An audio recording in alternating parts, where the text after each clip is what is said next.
the fact still remains that you yourself, you need to take care of this at least 99%. So whenever nature is taking place, that is what we call, whenever nature is taking place, then you don't have choice than to give room for nature. But to make sure that you have that 95% sure of making sure that you get it right is what we call the best practice in fish farming, which I will be labeling this video on today. So what are the best practices in fish farming? Best practice means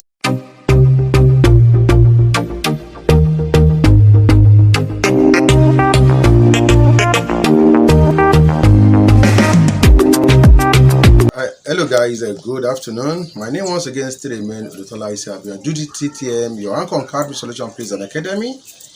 Today I'm going to talk about how to manage your fryers, importance, tools to manage your fryers. How keen are you to manage your fryers? These are for breeders, so that is why I'm talking most especially how to, that means some of the factors that you need to make sure that you have at least 99% of success in fish farming.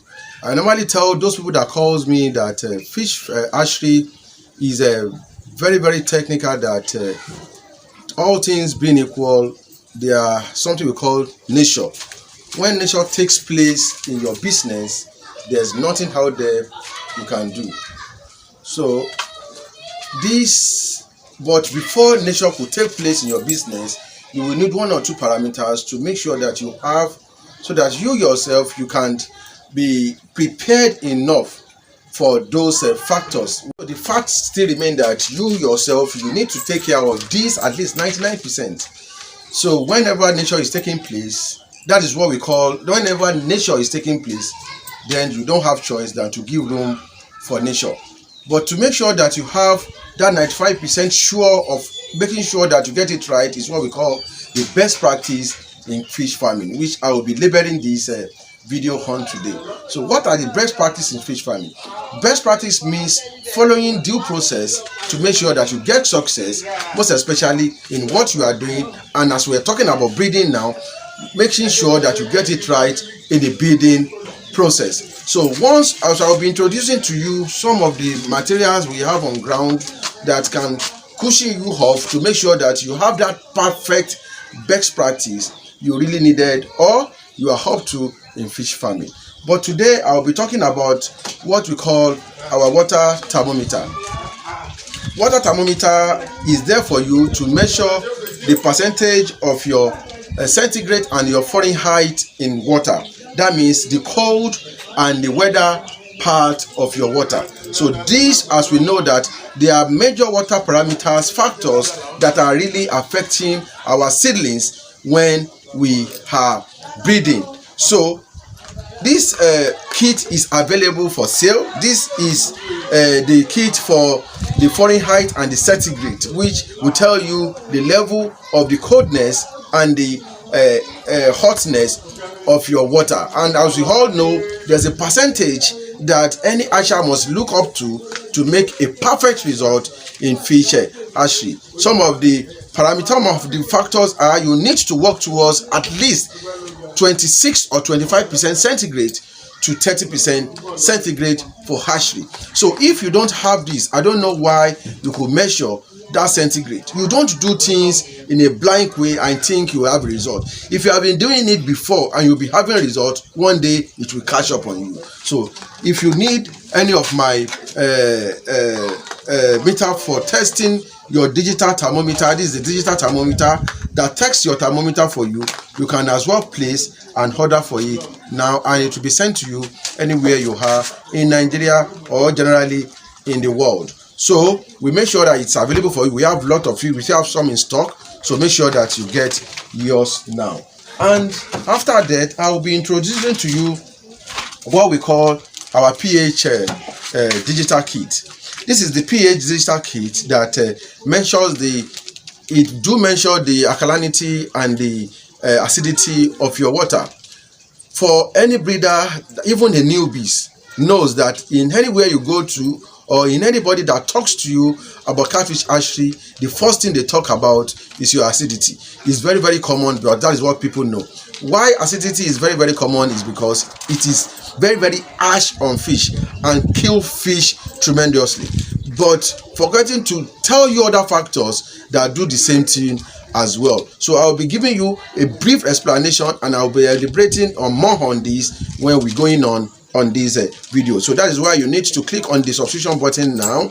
You click on the notification button now, so that when I release new videos on this channel, you could be the first to watch and learn from it. So this is our digital pH reagent, and in here we have the buffers. These are what you use in buffering it. The problem most people have about digital pH kit is that, one, they don't know how to calibrate it.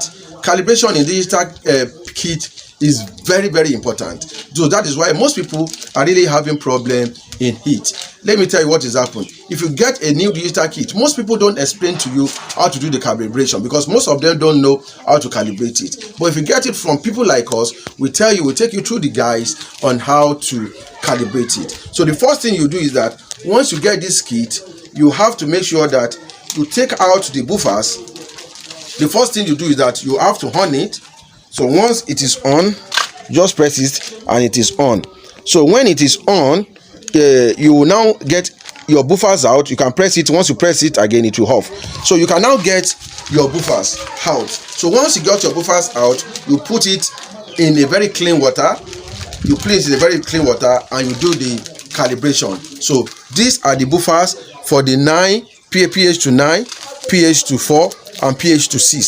So this tells you how to correct your acidity. This takes you to your neutral, and this takes you to your alkalinity. So that is how it works. So make sure that you get a copy. But today I'm just telling you, I'm not be telling you most of the factors or more of the factors of how to use it. So I'll be telling you today about how to get all those parameters and how to use all those parameters that can work for you to get a perfect result in catfish hatchery. So in here you can order for yours now. In here we have a lot of it in stock. We have them in stock. We have lot of it in stock. As you can see, we have them in stock. We have lot of it in stock. So make sure that you order for yours now.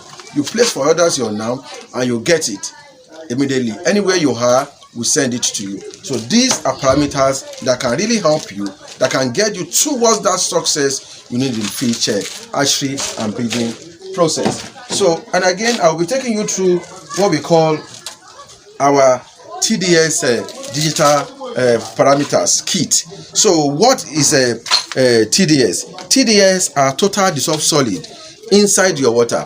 There are a lot of solid, unseen solid, that are already dissolved, maybe from the soil or from the soil or from your storage tank, that have dissolved into your water, that can have harm to your fishes, your fryers generally. So what really happens is that you need to get it through your ppm. We call ppm is called part per meters, part per liters. So part per meters of the solid you have in your water.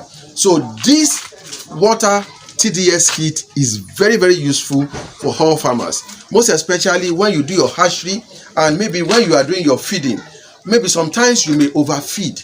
This may congest your fryers and started killing your fryers. Once you put it there and you test and you know that the part parameters has risen from 10 to 50, from 50 to 100, and is going to 100 to 300, you should notice that the amount of solid in your water is high, and this will automatically kill your fryers. So you need immediately to make sure that you do a flow through for your water so that your water can clean, or you change.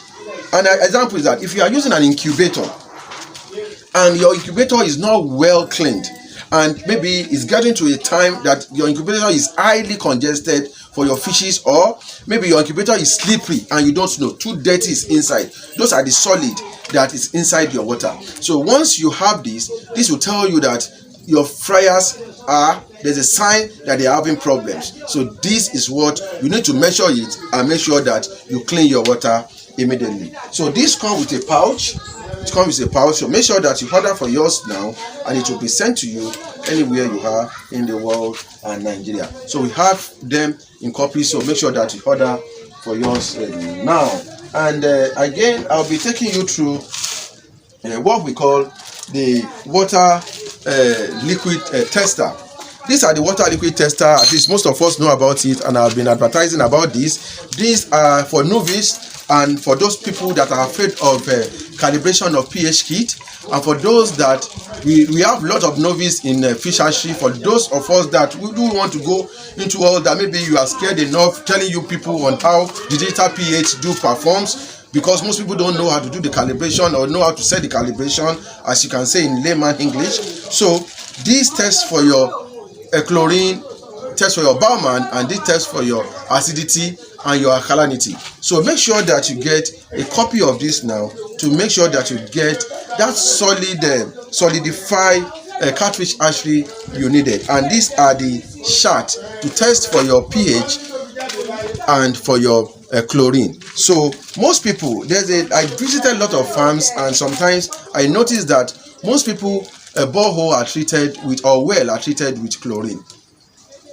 Let me shock you. Chlorine is very, very good for fish hatchery, but you don't need, there's a certain parameters you don't need. This has to be fed off. So that is why sometimes some people add chlorine to their water to disinfect or sanitize or clean their water. So they will now leave it for like 24 hours to let chlorine evaporate, because it do evaporate, like what we call the osmosis, the photosynthesis. So it evaporates, and so once it evaporates, the chlorine content will be pure and clean from the water. So I tell you, I bet you, there's no microorganisms or microbes that can hide into that water that can cause anything like fungal infection or bacterial infection for your fishes. So this is very, very good for you to have to as well. For those of us who do not know how to use this, you can get this. It's very, very easy, and it gives you a faster result too as well. And today again, we have them in stock too. Yeah, today again I'll be taking you through what we have. Our water filter faucet. The water filter faucet, for those of you who have been seeing it the way I use it in my hatchery, this is there for you to filtrate your water, to purify your water, and to treat your water. And once it's going into your incubator, all these processes are taking care from your water, so your fishes can stay back and live in an healthy environment. Once again, as you are watching, make sure that you go there and click on the subscription button. Your subscription button, you'll see it by the side now. Click on it and go and press on the notification button. This will tell you when I release new videos on this channel.